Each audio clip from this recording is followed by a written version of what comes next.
Hey, I wanted to do something a little bit different today, and so I dragged the camera gear out of the house and thought I'd come in the garden. We've got some nice cherry blossom going on.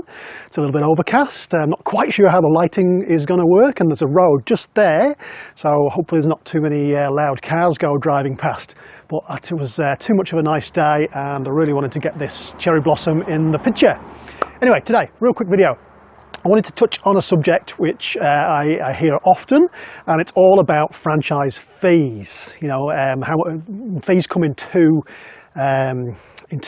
main ways really. One is your initial franchise fee, and then there's ongoing fees and royalties. So I wanted to talk just a little bit about the two kinds of fees, how they're calculated, what's normal, what's not normal, that kind of thing. So let's get into it. So first of all, the initial franchise fee, and I hear a lot of questions about what should I charge for my franchise. You know, what's it going to cost? And really, there's no right or wrong answer. Franchise fees can be set, you know, at $5,000, $10,000, $15,000, or they could be set at $1 million. And it all depends on the kind of franchise, the costs you've incurred as a franchisor to get that franchise system going. So there's no real or right or wrong answer. But the fee should reflect an amount of money that it's taken and cost you as a franchisor to develop that franchise system. So, for example, a small franchise system might be a home services franchise or something along those lines. Might not have cost a massive amount of money to get that going. There's also not a lot of equipment included in training, so that might only be, you know, a $10,000 to $50,000 franchise fee. Flip that on its head and look at something like McDonald's, where you're not going to get a McDonald's franchise for under $1 million.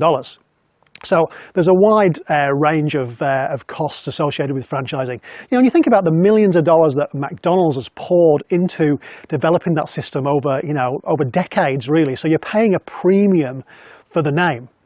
You know, I mean, for $1 million, I could probably go out and start Joe's Burger Bar. But I know for sure that if there was Joe's Burger Bar was on the main street of Tauranga and there was a McDonald's on the main street of Tauranga, I certainly know which one is going to be the busiest and which one's going to make the most money. And it's certainly not Joe's Burger Bar. So it's much better investment for my money to go out and buy a McDonald's franchise rather than start my own burger bar, even though I could probably make a better burger than McDonald's. You know, I could probably serve it in better bread than McDonald's, but the McDonald's name and system is far better than Joe's Burger Bar. You know, and that fee that you set as part of your franchise is getting a bit windy now. I hope it doesn't rain. Anyway, but you know, you've got to recover the costs of setting up the systems, the recruiting of the franchisees, the training of the franchisees, the development of the whole system, and also some profit for you as the franchisor. And in the early days of franchising, that profit may be less than it is in, say, 10 years' time, when it's a much more proven business model, and you know, you've got dozens, if not hundreds, of franchisees around, and then you can have to set that franchise fee higher. So that's the initial franchise fee. That can also be split into a number of things. You know, it can be split into the training component. It can be split into the shop fit out if you're a retail or a cafe or a restaurant. The initial stock and products. Wow, it's really windy now. It looks a little bit like snow, all that blowing off. Anyway, I'll carry on, and if it starts to rain, I might stop. So that's the initial franchise fee. So what about ongoing fees? And these can be called royalties or ongoing franchise fees, service fees. You know, it's an amount of money that your franchisees pay to you as a franchisor on a weekly, monthly, quarterly basis for belonging to the system. And again, I get the question all the time, what's normal in my industry? And that's the wrong question to ask, really, because you need to set your ongoing franchise fee or royalty not based on just an arbitrary figure that you pluck out of the sky. It's really about what services you provide and what support services you provide to your franchisee dictates the amount of money that they should spend. What do I mean? Well, let's say you're a cafe, for example, or a restaurant. You might have quite complex point of sale equipment that does a lot of analysis, business analysis. You might have somebody from the franchisor office visiting that franchise establishment, you know, every month. You know, those things cost a lot of money. You know, there might be an awful lot of analysis and backup. You might be providing the invoicing and the GST and all of the accounting services for your franchisees. So therefore your franchise fee is going to be set much higher than, let's say, you know, a carpet cleaning franchise, for example, that doesn't visit the franchisees. You know, it doesn't collect the money and pay the GST and do all the invoicing, that kind of thing. So quite different services provided by the franchisor, so probably quite different franchise fees for that franchisee ongoing. Does that make sense? I think it does. You know, there's also things like, you know, ongoing training fees, conference fees. Is there any particular IT services that you provide? You know, have you got a complex CRM system where your customers go into it if it's a service-based franchise? You know, are you providing accounting services? So there's a lot of things that go into making that, that franchise fee. So it's not really about the cost, it's about the services that you provide your franchisees, whether it's minimal or it's a lot more hands-on for the franchisees. Okay, so there's a lot to think about there, but also the next thing is to think about is how is that fee calculated? Now, in years gone by, the most common method was by a percentage, you know, a percentage of the franchisee's turnover, and that's still very common in the likes of the retail and food. You know, if you've got a point of sale system set up in your franchisee's cafe, you know exactly to the cent how much they took that day. You know, because it all goes into the till and it's all calculated. So it's quite easy to take a, you know, a percentage-based royalty over the from the franchisee for your support services. It's a lot more difficult if you're dealing with, you know, like say a lawn mowing franchise, for example, because that means the lawn mowing franchisee has to input all his daily takings, weekly takings into a system, a computer system. And as you and I both know, in New Zealand and all around the world, sort of skimming and cash jobs is very common. Even though the IRD tried to crack down on it, it's quite common. So trying to ensure that your franchisees put every single job into a CRM or computer-based system is quite difficult. Therefore, a flat rate franchise fee may be more appropriate for that kind of franchise. So again, depends on the kind of business that you're running, whether you're doing a percentage or you do a flat rate. Now, I don't have any preference really. I've run franchises with a percentage and a flat rate. A percentage is more difficult to collect, but you can actually make more money as a franchisor. A flat rate fee is preferred by a lot of franchisees. It's because they know they know exactly how much per week or per month they're going to pay. You know, and it could be as low as sort of $50, $100, $150 per week, or you know, it could be considerably more than that. But you've got to again backtrack to what services are you providing, and are you providing good value to the franchisee for the fee that you're charging.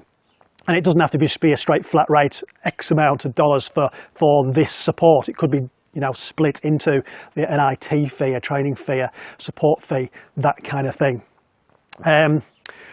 Don't forget, and this is incredibly important, is you as a franchisor, you've got to make a profit. So your profit has to come out of these fees.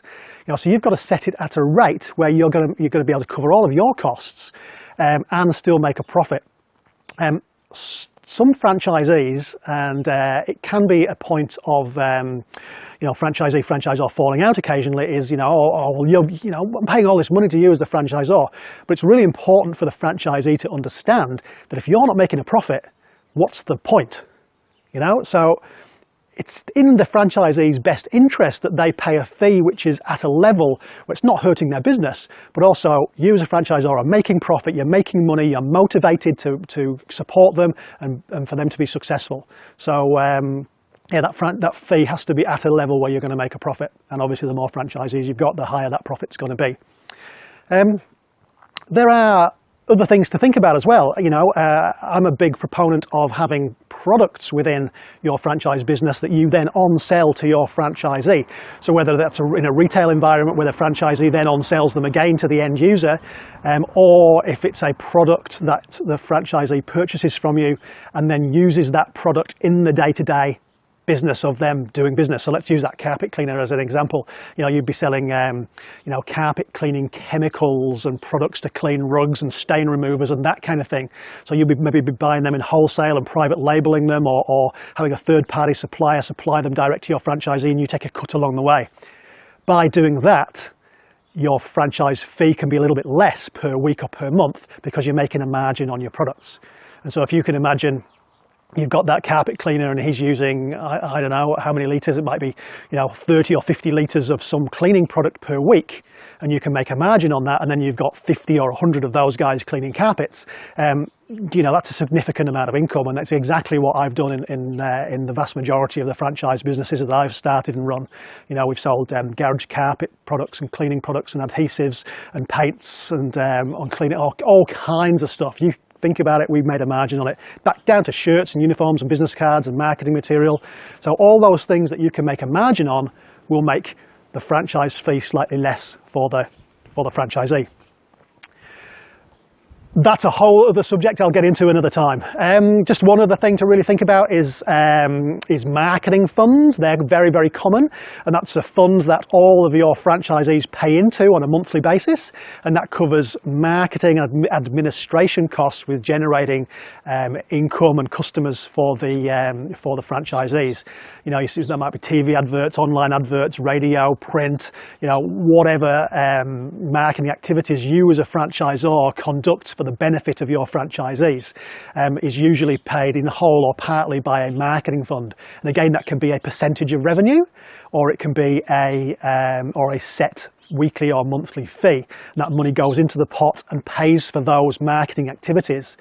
But also the ancillary marketing activities. So yeah, you might have adverts on TV or the radio or online, but where's the phone calls going? Have you got a call centre, an 0800 number that needs paying for? Administration, promotional costs, those things need to go into that fee. And it's obviously, it's usually less than the actual franchise fee that you're paying, but if you've got 50 franchisees and they're all paying $100 a week into this fee, into this fund, it gives you a significant amount of money to spend on a monthly basis for promoting the business in the franchisee's particular area. But that's a whole other subject. I'll do another video at some stage. So, back to the original question. What's normal? What's the normal franchise fee? Well, there isn't a normal, is the answer.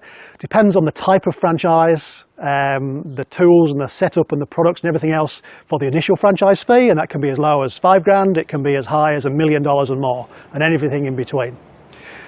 The monthly fee, again, there's no normal. Depends on the level of service that you're providing to your franchisees and what that costs you and how much you've got to pay to do that. And then also make a profit, because you're in business to make a profit at the end of the day. If you've got 20 or 30 franchisees, that's nearly a full-time job.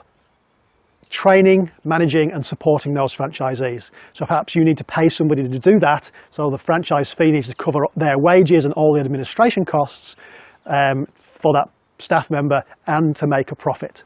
So there's no normal is the right answer. Hey look, that's all I really wanted to say. I've got a really good article.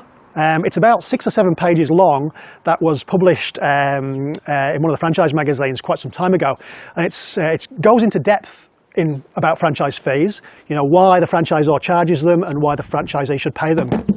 That was a bit weird.